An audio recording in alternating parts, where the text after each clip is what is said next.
Hi guys, நான் ஒரு new மாம். So new மாமா இருந்து சில விஷயங்கள் சில நியூ மாம்க்கு சொன்னால் அவங்க வந்து இந்த விஷயங்கள்லாம் யூஸ்ஃபுல்லாக இருக்கும். ஸோ மெடிக்கல் பாக்ஸில் வந்து கண்டிப்பாக பேபி இருக்கிறதுனால மெடிக்கல் பாக்ஸில் நம்மளுக்கு தேவையான விஷயங்கள் ஃபஸ்ட்டு விஷயம் வந்து என்னென்னா செலைன் நேசல் ஸ்ப்ரே. ஸோ இது வந்து பேபிக்கு வந்து ரொம்ப யூஸ்ஃபுல்லானது. இது நோஸ் ட்ராப் மாதிரி. ஸோ இந்த ட்ராப்ஸ் நம்ம நோஸில் விட்டோம்னா உங்களுக்கு ப்ரீத் பண்ணுறதுக்கு ரொம்ப ஈஸியாக இருக்கும். ஹேர் வாஷ் பண்ணால் கூட நம்ம இந்த ட்ராப்ஸ் வந்து விட்டுட்டு நம்ம வந்து ஃபீட் பண்ணிவிட்டு தூங்க வச்சோம்னா நல்லா ஸ்லீப் பண்ணுவாங்க. ஸோ இது ரொம்ப இம்பார்ட்டன்ட், வச்சுக்கோங்க.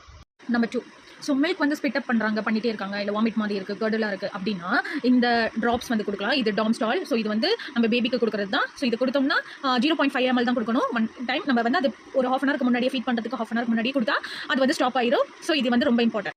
நம்பர் 3 வந்து என்னன்னா பேபிக்கு வந்து கேஸ்ட்ரிக் ப்ராப்ளம் இருக்கும், கேஸ் விட்டுட்டே இருப்பாங்க, அப்புறம் ஸ்டொமக் பெயின்ற மாதிரி இருந்தால் ட்ரை பண்ணுவாங்க. ஸோ அந்த நேரத்தில் வந்து ரொம்ப யூஸ்ஃபுல்லானது கோலிக் ஐட் இந்த ட்ராப்ஸ் வந்து. ஸோ இதில் வந்து என்னன்னா நிறையா ஒரு டைஜஷன்ஸ்க்கு அந்த கோலிக் பெயின்லாம் வந்து ஸ்மூத்தாக வந்து பேபிக்கு வந்து இது பண்ணுறதுக்கு ரொம்ப யூஸ்ஃபுல்லானது. ஸோ இதுவும் கண்டிப்பாக இருக்கணும். நம்பர் 4 வந்து என்னன்னா பேபிக்கு வந்து ஃபீவரிஷாக இருக்குது, சரி கோல்டாக இருக்குது அப்படின்னா கண்டிப்பாக இந்த கால்பால் ட்ராப்ஸ் இருக்கணும். ஸோ இது வந்து நம்ம கொடுத்தோம்னா பேபிக்கு வந்து வேக்சினேஷன் போடுறதுக்கு முன்னே வேக்சினேஷன் அப்போலாம் வந்து நம்மளுக்கு வந்து பேபிக்கு ஃபீவர்ஸ் வரும். ஸோ அந்த நேரத்தில் இந்த கால்பால் வந்து ரொம்ப யூஸ்ஃபுல்லாக இருக்கும். ஸோ கண்டிப்பாக இதுவும் தேவை.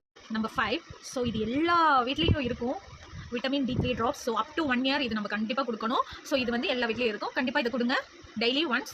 It's very important. 6th thing வந்து நான் என்ன சொல்வேன்னா இது வந்து மெடிசன் இல்லை, பட் ஆனால் வந்து இதனால வந்து நிறைய விஷயங்கள் வந்து நம்மளுக்கு உருவாகலாம். ஃபார் பேபி ஸ்பிட்டிங்க்கு, ஃபீவர் வரதுக்கு, கோல்ட் ஆகிறதுக்கு என்னன்னு நீங்கள் பார்க்குறீங்களா? ஸோ பேபிஸோட நெயில்ஸ் வந்து எப்பயுமே க்ளீனாக இருக்கணும். ஸோ அதுக்கு வந்து ரொம்ப நாங்கள் வந்து யூஸ் பண்ணுறது வந்து ரொம்ப ஈஸியாக இருக்குது. இதில் வந்து ஒரு மந்த்துக்கும் வந்து நீங்கள் வந்து யூஸ் பண்ணலாம் அப்படின்ட்டு அந்த பிங்க் கலர், க்ரீன் கலர்னு இருக்குல்ல. ஸோ இது வந்து பேபியோட நெயில்ஸ்லாம் அழகாக ட்ரிம் பண்ணும். ஸோ இது ரொம்ப ஈஸி, பேபிக்கும் பெயின் இருக்காது, நம்மளுக்கும் ஈஸியாக வேலை முடியுது. ஸோ ரொம்ப ஈஸியான திங்.